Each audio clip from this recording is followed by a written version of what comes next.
kwenye zao la korosho kuna zaidi ya taasisi 8 zinachota ushuru kule, na hivyo kupelekea kushusha bei ya kwa mkulima.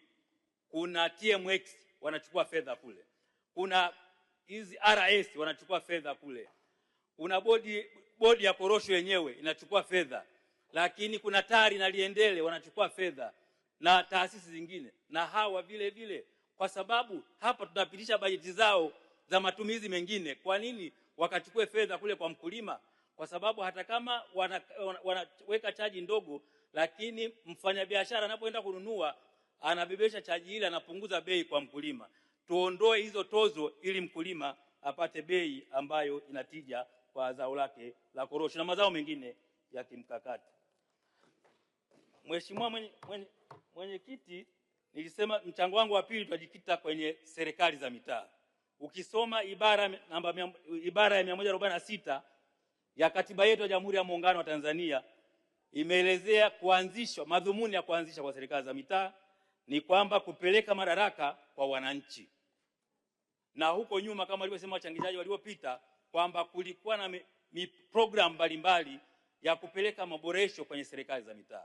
Hapa katikati tumejisahau, hakuna mipango hiyo, na hivyo swala la ubadilikaji wa madaraka kwa wananchi inakuwa ni changamoto. Bado serikali kuu ina mkono mkubwa sana kwenye shughuli zinazoendelea kwenye mamlaka ya serikali za mitaa. Ndugu zangu, mwenyekiti, hatuwezi kuendesha serikali za maendeleo ya nchi hii kwa kutegemea maagizo kutoka Dodoma. Lazima tuziwezeshe serikali za mitaa, na kuziwezesha serikali za mitaa ni lazima ziwe na maamuzi, ziwe na autonomy, lakini vile vile ziwe na uwezo wa kifedha, ziwe na vyanzo vya uhakika vya mapato. Halmashauri zetu hazina vyanzo vya uhakika vya mapato, na vyanzo vya uhakika vya mapato vimebakiwa na serikali kuu. Kwa hiyo nikuombe Mheshimiwa Mwenyekiti, na kwa sababu Mheshimiwa Rais amefanya maboresho mazuri sana, amehamishia ofisi ya TAMISEMI kwa Waziri Mkuu.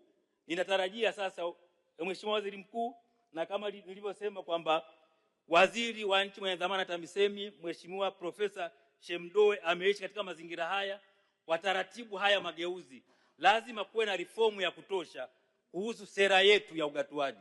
Hadi sasa hivi hatuna sera, lazima tuje na sera ya ugatuaji, lakini vile vile hatuna sheria ya ugatuaji, na ndio maana leo tukiamka tunafanya hivi, kesho tukiamka tunafanya hivi. Lazima tuje na hiyo sheria ili ugatuaji katika kupeleka mamlaka ngazi ya chini yafanywe kisheria na sio kwa utashi wa mtu.